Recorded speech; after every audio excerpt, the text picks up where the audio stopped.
ये मायावी राजभवन में आपका रूप धारण करके रह रही थी। इसका भेद खोलने के पश्चात इसे छल करने और देशद्रोह के आरोप में इसे घोर दंड मिलना चाहिए था, किंतु महाराज ने उदारता दिखाते हुए स्त्री सम्मान के सिद्धांत का पालन किया और इसे दंड नहीं दिया। किंतु माँ, आपके जाने के बाद इन्होंने मेरा ध्यान रखा, मुझे भोजन आदि दिया।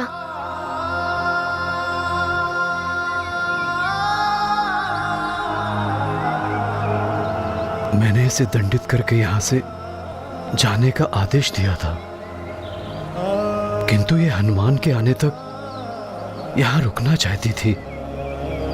मुझे स्मरण है महाराज, हनुमान के लौट कर आने से मेरा वचन पूर्ण हो गया है। अब मैं स्वतः यहाँ से चली जाऊंगी। महारानी जी, मैं तो आसुरी प्रवृत्ति वाली राक्षसी थी, किंतु आपका पुत्र हनुमान तो पवित्र नदी गंगा की भांति है, जो सबको पवित्र कर देती है।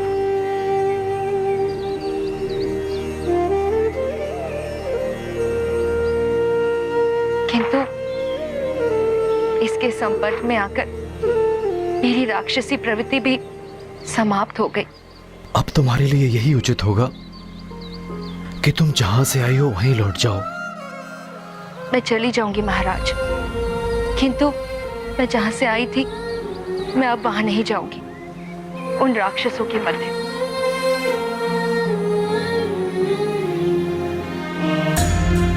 मुझसे जो भी भूल हुई हो, मैंने जो भी दुख दिए हो आप सबको, उन सब के लिए मैं क्षमा प्रार्थी हूँ।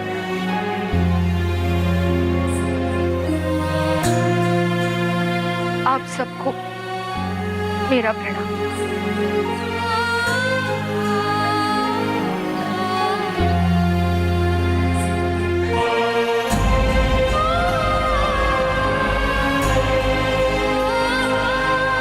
रुक जाइए।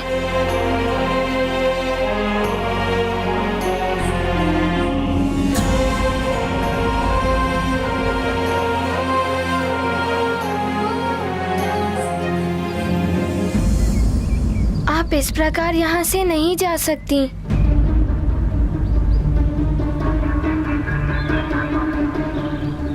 पिताश्री, आपने तो इन्हें इनका दंड सुना दिया, किंतु मैं यहाँ का युवराज हूँ और ये मेरे लिए यहाँ आई थी, इसीलिए मैं इन्हें दंड देना चाहता हूँ।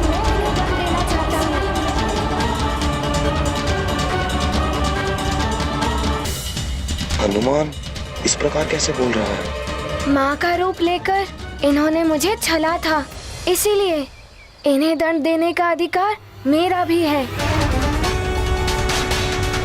और इनका दंड ये है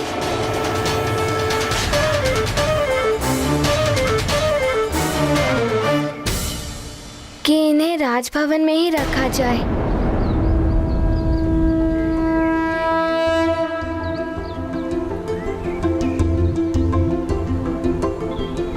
मेरी ढाईमा बनकर।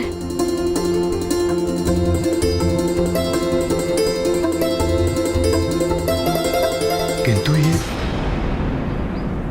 हमारे मध्य।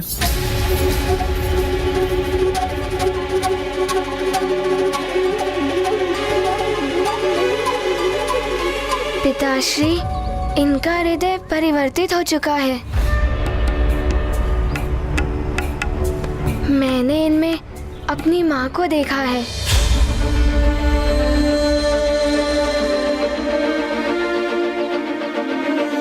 और आपने ही तो मुझे ये सीख दी थी कि क्षमादान सबसे बड़ा धर्म होता है। मेरी तो यही इच्छा है कि ये हमारे साथ राजभवन में रहें।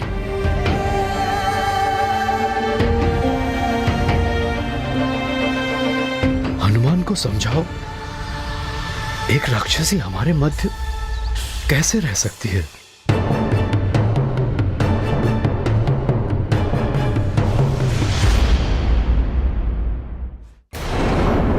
केसरी जी, अंजना की अनुपस्थिति में अंजना बनकर इसने हनुमान की देखभाल की।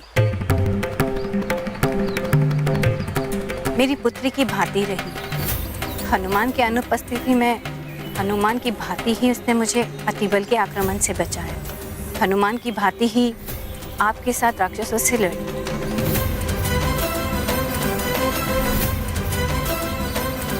यदि आप शांत मन से विचार करें तो हनुमान का प्रस्ताव उचित प्रतीत होगा। माँ ठीक कह रही हैं।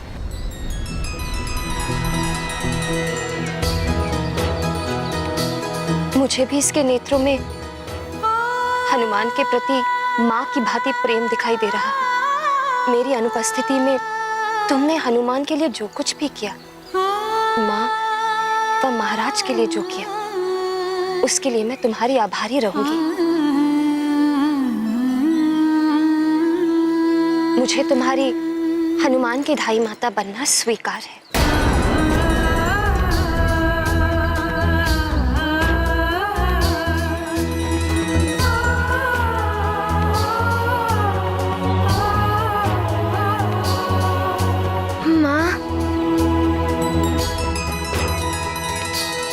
ये गाथा महाबली हनुमत की, रुचिकर लीला राम भगत की। जय जय जय रघुनंदन राम, जय जय जय महाबली हनुमान। मार्जरिका को शाप मुक्त किया, धाय माता का स्थान दिया। राक्षसी को मिला क्षमादान, बड़े दयालु हैं हनुमान। शत्रु को भी मित्र बनाया, निर्मल स्नेह का पाठ सिखाया। मात तुल्य करते सम्मान, हनुमत रखते नारी का मान। ये गाथा महाबली हनुमत की, रुचिकर लीला राम भगत की। जय जय जय रघुनंदन राम, जय जय जय महाबली हनुमान। जय जय जय रघुनंदन राम, जय जय जय महाबली हनुमान।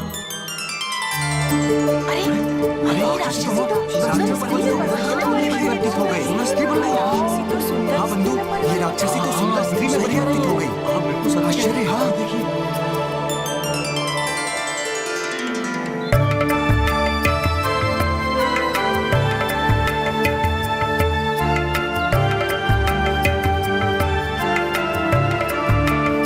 हनुमान, तुमसे माँ का पद, माँ का सम्मान पाकर मैं कृतकृत हो गई हूँ।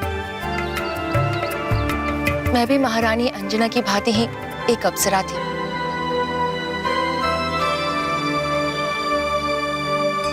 किंतु मेरी एक भूल के कारण एक ऋषि ने मुझे बिल्ली योनि में जन्म लेने का श्राप दिया था। मेरे श्राप का अंत मेरे हृदय में मातृत्व का भाव जागृत होने और किसी के द्वारा मुझे माँ का सम्मान देने पर होना था। हनुमान, मुझे माँ का सम्मान देकर तुमने मुझे एक नया जीवन प्रदान किया। मेरा गौरव, मेरा ये रूप मुझे लौटाया है। मैं सदैव तुम्हारी आभारी रहूंगी पुत्र।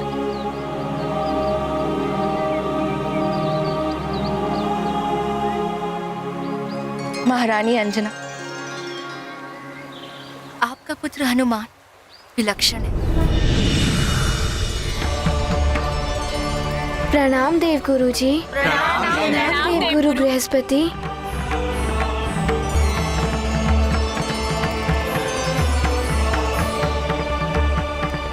प्रणाम देवगुरु बृहस्पति। सर्वगुण संपन्न है हनुमान। दिव्य वरदानों की शक्तियां भी मिली हुई है हनुमान, किंतु विधिवत शिक्षा ही संपूर्ण संस्कार कहलाता है। जो भी हनुमान को प्राप्त नहीं है